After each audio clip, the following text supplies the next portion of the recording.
Salut à tous et bienvenue dans cette nouvelle vidéo. Dans cette vidéo, on va parler d'épargne de sécurité. C'est un concept qui est vraiment hyper important à avoir en tête, surtout quand vous vous intéressez aux thématiques des finances personnelles. Vous savez que ça reste la base de tout. Si demain, vous avez investi l'intégralité de votre épargne dans des investissements, que ce soit la bourse, les crypto-monnaies ou autres, et qu'il vous arrive un petit coup dur, là, la voiture qui démarre plus, il faut changer, je sais pas, le radiateur ou un problème dans votre maison, la machine à laver ne fonctionne plus. Voilà, il y a toujours des imprévus qui peut arriver, même demain aussi perdre son emploi. Ah, c'est des choses qui arrivent malheureusement. Et c'est pour ça que la base d'avoir une épargne de sécurité, c'est quand même plutôt intéressant pour pouvoir faire face aux déconvenus et éventuellement se rassurer dans une certaine mesure. En général, on dit souvent que avoir une épargne de sécurité de l'ordre de 6 mois, c'est quand même plutôt pas mal. Il y en a qui considèrent que c'est plutôt un an. Alors, si vous avez, je ne sais pas, 600 euros, enfin, on va dire même 1000 euros de dépenses mensuelles, voilà, si vous voulez mettre suffisamment d'argent pour avoir un fonds de sécurité qui est suffisant, avoir 6 000 euros de côté, moi, je trouve que c'est plutôt pas mal d'avoir 6 mois d'avance. Il y en a qui considèrent qu'il faut plutôt mettre 12 000 euros pour le coup, donc un an. Moi, je trouve qu'à l'heure actuelle, dans une politique monétaire sur laquelle on a plus d'inflation qu'avant, avec des taux d'intérêt négatifs, avoir trop d'argent en banque aujourd'hui, ce n'est pas forcément ce que je préconiserais. Donc, moi, j'étais plutôt à 6-7 mois à titre personnel. Je ne sais pas ce que toi, t'en penses, Théo, là-dessus. Oui, c'est pas mal. Moi aussi actuellement, je suis plus autour de 6 mois parce que c'est vrai que un an dans ma situation, mais un peu comme toi, ça me paraît un peu excessif. Après, je comprends par exemple que pour des personnes qui ont une famille à charge, par exemple, ça peut être nécessaire, voilà, pour se sentir serein ou juste parce que les dépenses qui peuvent être engagées et nécessaires à un instant T, voilà, ça peut être beaucoup plus important parce qu'il peut se passer plein de choses. Voilà, il y a beaucoup plus de possibilités d'avoir besoin de ce matelas et dans des promotions plus importantes. Donc, du coup, peut-être un an, c'est pas déraisonnable. Après, c'est voilà, moins de 3 mois, je conseillerais pas. Franchement, 3 mois, Mm. ça me paraît un vrai minimum. Par exemple, pour quelqu'un qui est salarié, je pense que voilà, vu le marché du travail actuellement, se dire qu'en un mois, on va pouvoir retrouver du travail, enfin, ça met une grosse pression. Je pense que 3 mois, c'est un minimum et un an, voilà. Après, tout ce qui est au-dessus d'un an, ça paraît peut-être un peu excessif aussi, mais bon, c'est c'est un peu ma fourchette, quoi. Mm. Après, il y a aussi, faut savoir dans quel pays vous êtes et les droits que vous allez avoir. En France, si voilà, ça fait 5-10 ans que vous travaillez, peu importe, que vous perdez votre emploi, si vous avez la rupture conventionnelle, vous avez quand même le chômage, donc ça vous met aussi un peu plus en sécurité que si vous êtes sur un pays sur lequel il n'y a pas toutes ces mesures-là. Donc ça aussi, ça va être à prendre en compte. Mais pour en revenir quand même au sujet de cette vidéo, qui est des solutions ou des méthodes qu'on pourrait potentiellement mettre en place pour se mettre un fonds de sécurité suffisant et ce le plus rapidement possible. Toi, qu'est-ce que tu as mis toi en place de ton côté et qu'est-ce que tu pourrais préconiser aux personnes qui regarderaient cette vidéo? Ouais, alors, pour moi, il y a plusieurs cas de figure au final. Ça dépend de votre situation personnelle. Moi, je suis parti, j'avais un petit peu d'épargne, mais je voulais investir aussi. Du coup, moi, c'est vraiment, je voulais avoir un matelas de sécurité, en conserver pour la vie de tous les jours, mais aussi dans le cadre, voilà, de l'avoir pour mes investissements. C'est-à-dire que si jamais mes investissements ne fonctionnait pas ou même que je perdais tout mon capital, au final que j'ai pas toute ma réserve de valeur, tous mes actifs mis dans un type d'investissement qui potentiellement peut se péter la gueule, enfin, perdre toute sa valeur et du coup, du fait de perdre mon épargne et toute la valeur que je puisse avoir. Du coup, c'était vraiment l'avoir en sécurité, voilà, pour faire mes investissements de manière plus sereine. Après, si vous avez déjà un peu d'épargne, mais ça peut être la renforcer, si vous n'êtes pas forcément à 3 mois, à 6 mois, ce que vous estimez qu'il est nécessaire pour vous, ça peut être tout simplement mettre un petit peu de côté au début de chaque mois. Moi, c'est ce que j'ai fait parce qu'au début, j'ai investi pas mal. Je crois que j'avais gardé 3 mois de ma sécurité et j'avais investi tout le reste. Du coup, parce que c'était intéressant moi, c'était plus dans le domaine des crypto-monnaies, c'était un bon moment pour rentrer. Du coup, j'avais pris ce risque, entre guillemets, de réduire mon matelas de sécurité pour pouvoir investir un peu plus. Mais par la suite, j'ai voulu le reconstituer. Du coup, c'est vraiment au début voilà, dès que je recevais ma paye, plus à la fin du mois qu'au début d'ailleurs, mais voilà, mettre l'argent que j'avais décidé de mettre en épargne, voilà, faire le virement directement en automatique. Je crois que je mettais 100, 200 euros pas tous les mois en automatique, voilà, vers le compte épargne. Et comme ça, après, toutes les autres dépenses, ben, j'avais mes dépenses pour ma vie tous les jours et le reste, c'était de l'investissement. Mais au moins, voilà, j'avais alloué mes budgets, épargne, vivre et investir. Voilà, comme ça, c'était clair. Et après, ben, voilà, si vous n'avez pas de matelas de sécurité, voilà, le faire quand même le plus rapidement possible. Et ça dépend des objectifs. Si c'est juste, entre guillemets, parce que c'est quand même important de l'avoir pour avoir un matelas de sécurité pour le futur, ben, se le constituer petit à petit, ça me paraît pas hors de portée. Voilà, en mettant dès que vous recevez votre paye un petit peu d'argent de côté. Et après, si c'est plus pour investir, mais investir sereinement, limite, je serais plus à dire de le faire le plus rapidement possible et en faisant un peu plus d'efforts que d'habitude pour obtenir, voilà, au moins 3 mois, voire 6 mois. Enfin, après, ça, c'est personnel, mais voilà, avoir ce matelas de sécurité le plus rapidement possible pour pouvoir passer à la partie investissement. Et pendant les mois d'épargne, voilà, le temps qu'il vous faut pour épargner, commencer à se former pour une fois que vous avez l'épargne et de l'argent disponible pour investir, bah, avoir en plus les connaissances et du coup commencer un peu à s'amuser entre guillemets, à vraiment pouvoir mettre les choses en place, mais en le faisant de manière prudente, quoi. Et ton argent, toi, que tu avais mis du coup en termes d'épargne de sécurité, déjà, je suppose que quand tu l'as fait, vu que tu voulais investir, tu l'as fait rapidement. En fait, tu n'as pas attendu de le mettre un petit peu. Enfin, tu en as mis un petit peu tous les mois, mais après, tu as accéléré pour avoir ton épargne de sécurité et après utiliser tout le reste pour pouvoir investir. Ton argent que tu avais mis en termes d'épargne de sécurité, tu l'avais déposé sur quel support? Parce que beaucoup de gens peuvent se poser la question. Ce qu'on considère comme épargne de sécurité, c'est quoi? C'est de l'argent disponible? Est-ce que c'est de l'argent que je mets par exemple dans des ETF? Est-ce que ça, c'est considéré comme étant une épargne de sécurité avec de l'argent que je peux récupérer pour le coup rapidement? Est-ce que c'est mis, je ne sais pas moi, dans des fonds en euros? Est-ce que c'est juste sur mon livret A classique? Enfin, toi, qu'est-ce que tu as fait à titre personnel et qu'est-ce que tu pourrais préconiser? Oui, alors moi, c'est vraiment, du coup, le matelas de sécurité, moi, j'entends vraiment que ce soit le plus liquide possible. Il faut vraiment que je puisse le débloquer de la manière la plus simple et la plus rapide possible. Donc, du coup, moi, j'ai tout simplement ouvert un autre compte ou utilisé un qui était déjà un compte à ma banque, voilà, avec 100 moyens de paiement associés. Donc, du coup, c'est pas mon compte courant où j'ai ma carte de crédit associée, c'est vraiment un autre compte.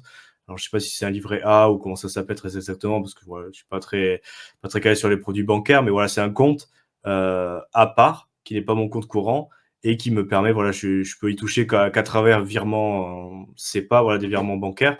Donc, du coup, j'y ai accès relativement rapidement. Je peux faire un transfert, voilà, si c'est comme c'est la même banque, entre le compte épargne et le compte courant, ça peut aller dans la même journée. Et après, je sais que pour faire des versements tous les mois, voilà, je peux juste avec un virement CEPA, en 2-3 jours, je le reçois. Et voilà, du coup, c'est vraiment. euh, Moi, ça passe même des fonds d'investissement, même des ETF, des choses comme ça. Voilà, il peut y avoir des variations. Et là, vraiment, bon, même si ça me.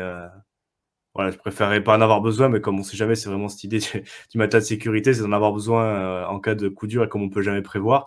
Et c'est vraiment l'avoir en Disponible encaisse liquide, rapidement, comme quoi. le dit Karl Menger dans son livre, l'encaisse liquide, voilà, c'est avoir la liquidité le plus rapidement possible en cas de coup dur. Voilà. Comme c'est pour les imprévus, bon, ben, voilà, il faut bien faire une petite provision au cas où. Bon, ben, en général, on n'espère pas en avoir besoin, mais bon, il faut que ça soit disponible le plus rapidement possible. Donc moi, je me suis vraiment pas compliqué. J'ai fait un autre compte voilà, à ma banque, tout simplement. J'ai ouvert un autre compte, pas associé de moyens de paiement, et je mets l'argent sur ce compte-là. Et voilà, ça me fonctionne très bien. J'en ai pas eu besoin dans voilà, une totalité. Il y a un mois, voilà, ou deux, où j'ai dû aller piocher dedans un peu. J'ai remis l'argent dessus petit à petit, et voilà, ça joue bien son rôle pour l'instant. Et voilà, je suis un peu plus de 6 mois actuellement. Ça me convient bien, et je pense pas augmenter parce que je préfère continuer à investir. Mais voilà, c'est Par rapport à ton niveau de vie, je pense que l'épargne de sécurité, il faut vraiment le faire par rapport au niveau de vie que vous avez et par rapport au profil de risque que vous avez.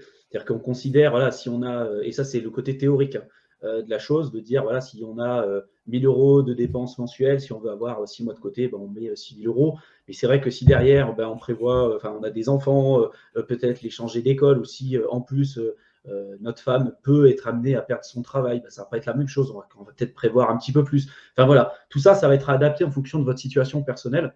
Moi, de mon côté, je sais que cette épargne de sécurité, je suis comme Théo, je l'ai gardée, de toute façon, je l'ai toujours de manière très liquide, donc sur un compte épargne classique. Par contre, je l'ai plutôt fait sur des banques en ligne pour le coup, parce que les frais sont beaucoup plus faibles. Il n'y a pas de frais de tenue de compte, il n'y a pas des frais de gestion ni quoi que ce soit. Donc pour tous ceux voilà, qui veulent avoir des comptes avec des frais plus faibles que sur des banques physiques, prenez des outils. Enfin, aujourd'hui, il y a plein de banques en ligne, hein. Boursorama, N26, pour en citer quelques-unes. Chez N26, j'ai jamais eu de problème avec eux. Ça, pour l'instant, ça fonctionne très bien. Donc, si jamais vous voulez diminuer vos dépenses et puis pas avoir de frais de tenue de compte ou autre, essayez de partir plutôt sur ces alternatives-là.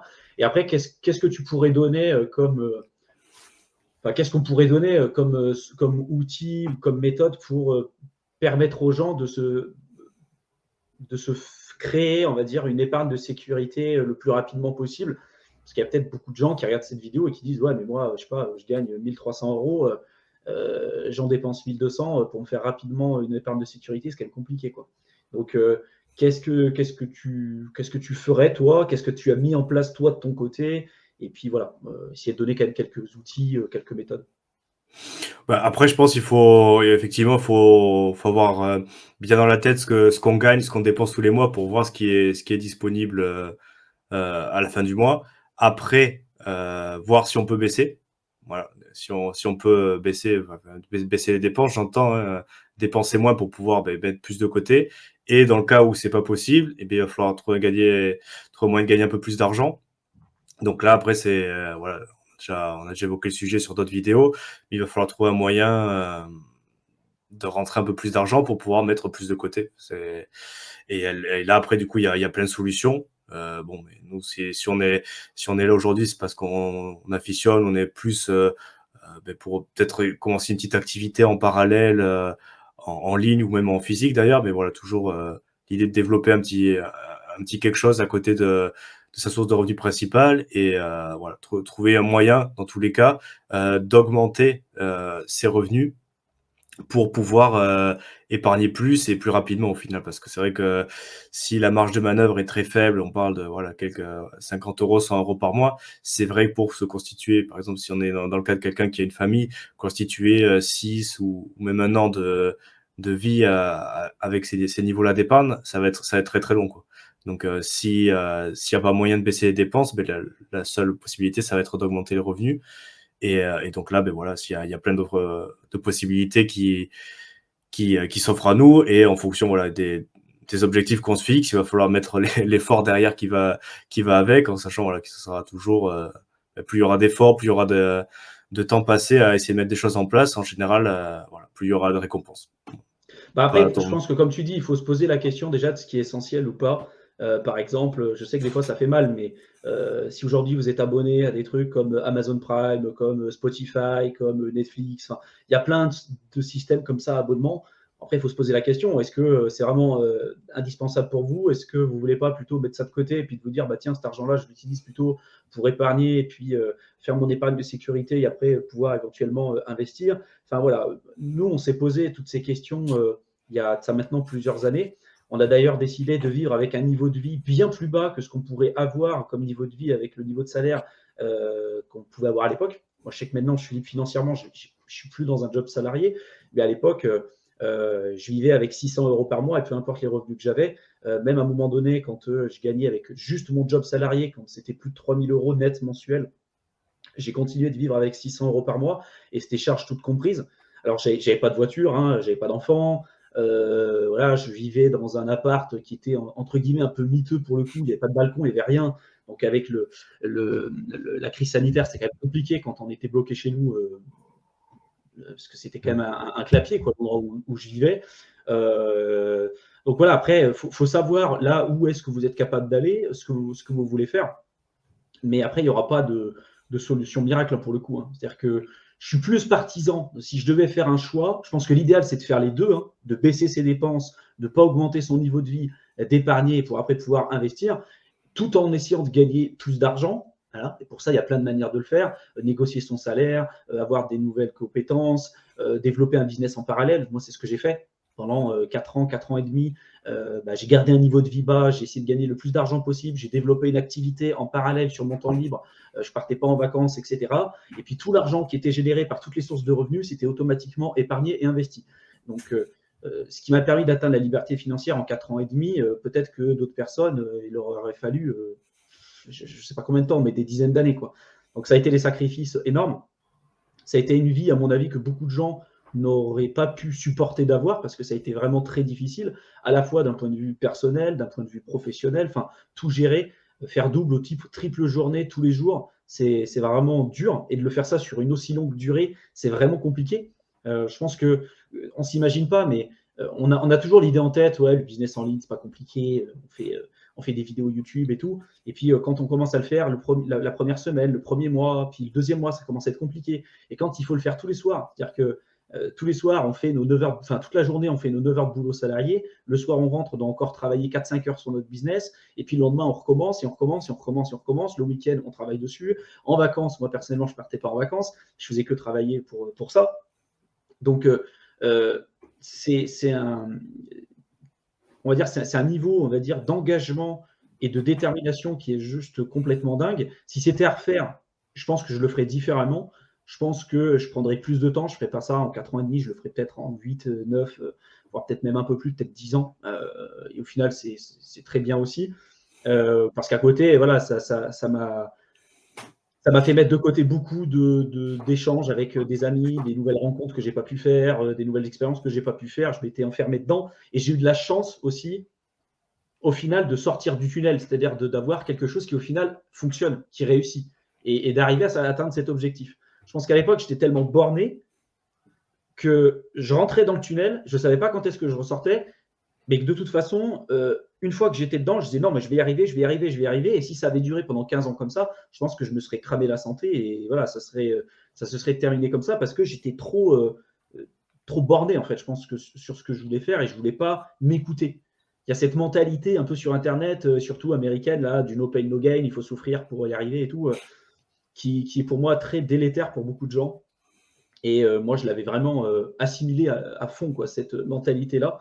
Et je pense qu'aussi d'apporter beaucoup de bienveillance sur votre vie, de là où est-ce que vous en êtes aujourd'hui, d'avoir de la gratitude déjà pour vous rendre compte que déjà, vous avez la capacité de réfléchir à comment vous allez vous faire une épargne de sécurité et comment vous pouvez investir. Enfin, je pense que dans le monde, il y a tellement de gens aujourd'hui, leur seule préoccupation, c'est de savoir comment ils vont survivre parce que ce soir, ils n'auront pas à bouffer, ils n'auront pas un toit. Nous, la préoccupation qu'on a, tu vois, c'est de se dire, bon, comment je vais faire pour mettre un peu d'argent de côté? Est-ce que j'arrête Netflix? Est-ce que j'arrête Spotify? Enfin, tu vois, il y a aussi ce côté bienveillance, gratitude qu'il faut qu'on arrive à avoir. Je ne dis pas forcément de réfuter les problématiques que vous avez, parce qu'on en a tous, hein, on a tous des problèmes. Et après, le calcul, il est quand même plutôt simple. C'est de se dire, voilà, il faut que j'ai un niveau de vie qui soit plus bas que ce que je gagne, de réfléchir aux dépenses qui sont les plus importantes pour moi et sur lesquelles aujourd'hui j'ai envie peut-être de les réduire ou celles que j'ai envie de garder. Et ça va être un choix personnel. Si on devait donner quand même quelques postes de dépenses qui sont les plus importants, moi, j'en vois trois, quoi. Je vois le loyer, le logement, je vois la bouffe, donc tout ce qui est bouffe, et puis après, il y a la voiture, quoi. Tu vois, donc il y a bouffe, électricité, eau, et après, il y a les moyens de transport. Moi, je dirais que c'est vraiment ces trois gros postes là de dépenses les plus importants. Et toi, personnellement, qu'est-ce que tu as fait pour réduire au maximum ces dépenses-là? Si tu avais des outils, des trucs que toi, tu pourrais préconiser, qu'est-ce que tu as mis en place et qu'est-ce que tu pourrais préconiser aux gens qui souhaiteraient réfléchir pour peut-être remettre en cause certaines de ces dépenses pour voir mieux? Déjà, dans l'ordre, j'ai regardé un peu tout ça. Au final, le loyer, peut-être, voilà, pas si vous êtes encore sur un bien qui est pas trop cher, voilà, si vous comptez épargner ou investir, c'est peut-être voilà pas le moment de passer sur si vous êtes locataire sur un bien ou même d'ailleurs si vous voulez acheter une résidence principale ou être propriétaire, acheter un bien qui va venir empiéter ou manger une grosse partie de votre budget parce que voilà, c'est au final, même si vous êtes locataire, tous les mois il va falloir payer un peu plus, que tout l'argent qui part en plus par rapport à ce que vous avez actuellement, ça sera de l'argent que vous ne pouvez pas ou mettre de côté ou investir. Si vous faites un emprunt pour acheter une résidence, il va falloir rembourser aussi tous les mois au final cet emprunt. Donc en fonction du prix de la résidence, principal que vous allez acheter, l'emprunt qu'il n'y aura pas besoin de rembourser, on va dire, entre guillemets, tous les mois, ça, ou mettre de côté ou investir. Après, sur la nourriture, ça dépend. C'est peut-être faire un peu plus attention. Bon, c'est des conseils un peu bateau, mais bon, cuisiner, apprendre à cuisiner un minimum. Moi, au début, je suis pas Ouais, forcément très peut-être bon. prendre tous les plats préparés. Voilà, bon, c'est un peu bateau, et c'est vrai que bon, des fois, il n'y a pas forcément le temps, mais c'est faire un petit effort là-dessus. Après, moi, j'essaie de faire ça le plus souvent. Je fais pas ça tout le temps non plus. C'est pas forcément automatique, et il m'arrive des fois aussi d'acheter des plats, voilà, tout préparé et tout.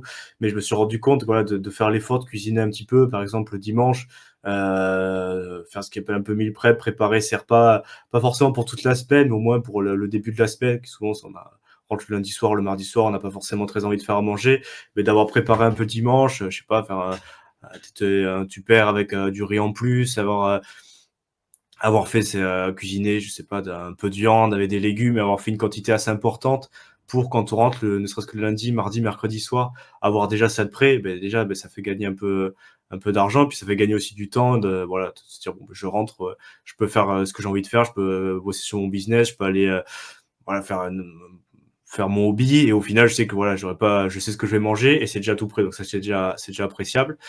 Et après, ouais, sur les moyens de transport, moi, c'est vrai que j'ai une voiture parce que j'en ai quand même besoin assez régulièrement, mais j'essaie de prendre les transports en commun le plus possible. Et voilà, j'ai une voiture qui est pas franchement, voilà, j'ai pas le dernier modèle de chez BMW, on va être clair. Voilà, c'est une petite voiture qui suffit amplement à ce que je fais, mais voilà, sans fioriture, avec un entretien voilà, qui est assez facile, pas beaucoup d'électronique, qui du coup, je sais que le type de voiture, du fait que j'ai besoin d'une voiture quand même, mais j'ai quand même gardé un type de voiture. Alors j'aurais très bien pu la changer, prendre un crédit, voilà, pour faire une voiture qui me ferait un peu plus plaisir. Parce que voilà, j'ai une voiture qui est vraiment pas top, mais je sais que du coup, d'avoir cette voiture qui consomme pas trop, qui est assez petite, et avec pas trop d'électronique, au final, hum, ça me permet de faire quand même ce que j'ai besoin de faire. Et le coût d'entretien est quand même réduit, l'assurance, les pièces, parce que c'est une voiture qui se trouve assez facilement, donc du coup, c'est une Clio 3, voilà, pour être totalement franc. Et du coup, les pièces sont assez disponibles. Il n'y a pas beaucoup dans l'entretien, et tout le monde peut le faire. Et du coup, voilà, c'est des postes de charge que je m'évite par rapport à, voilà, pour prendre l'exemple de la voiture, j'ai des copains, voilà, qui ont des Mercedes ou des BMW. Du coup, il faut l'amener au garage spécial. Le prix des pièces est 2 ou 3 fois plus cher. Donc voilà, vous savez déjà que si vous prenez ce type de voiture, après ça peut être votre plaisir. Voilà, eux, c'est vraiment leur plaisir, c'est d'avoir cette voiture-là. Ils s'en occupent et ils postent des photos. Voilà, il y a pas de souci avec ça, mais il faut juste être clair dès le début que en faisant ce choix-là, par rapport à notre véhicule, par exemple, vous allez augmenter, voilà, de fois 2 ou fois 3 vos coûts. Et voilà. Et si vous avez d'autres objectifs derrière, ça va d'autant plus vous ralentir, ou voilà, vous mettre plus de temps. Donc c'est plus des petites choses comme ça. Après, ça peut paraître peut-être un peu bateau comme ça, mais c'est vraiment penser sur chaque poste de charge un peu important. Est-ce que c'est vraiment essentiel? Est-ce que je peux pas passer à moins? Est-ce que je peux réduire peut-être la source de plaisir, entre guillemets, que ça m'apporte, mais en sachant que ça me permet d'obtenir des objectifs plus à long terme qui me rendront au final plus heureux. Après, bon, c'est... Ouais, puis après se poser vraiment la question de ce qui est important pour nous, quoi. Est-ce qu'aujourd'hui, je ne sais pas si vous avez deux voitures, est-ce que vraiment c'est nécessaire? Est-ce que c'est important? Est-ce que c'est juste un plaisir? Est-ce que moi, à chaque fois, par exemple, que je devais faire des sorties, faire quelque chose pour utiliser mon argent, je réfléchissais vraiment si ça valait le coup que je l'utilise, ou est-ce qu'il ne serait pas mieux investi ailleurs? Et à chaque fois, moi, la réponse que je trouvais, c'était non, ça ne m'intéresse pas. Quand avant, je traînais avec des personnes qui allaient souvent en boîte de nuit et tout, je l'ai fait quelques fois quand j'étais beaucoup plus jeune. Aujourd'hui, ça m'intéresse absolument plus. Donc, quand on me proposait d'utiliser des fois 70, 75 euros rien que pour aller en soirée, acheter des consos et tout, non, c'était pas de l'argent que je voulais dépenser, donc j'y allais pas. Voilà. Donc, c'était un choix, hein. Forcément, après, j'ai été amené à me séparer de beaucoup de ces personnes-là parce que on n'avait plus du tout les mêmes objectifs, les mêmes centres d'intérêt. Mais c'est OK. Et je pense qu'à un moment donné, il faut arriver à dire non. Je pense que c'est important d'arriver à se dire bon, bah non, ça, j'ai plus envie de le faire, c'est pas important pour moi.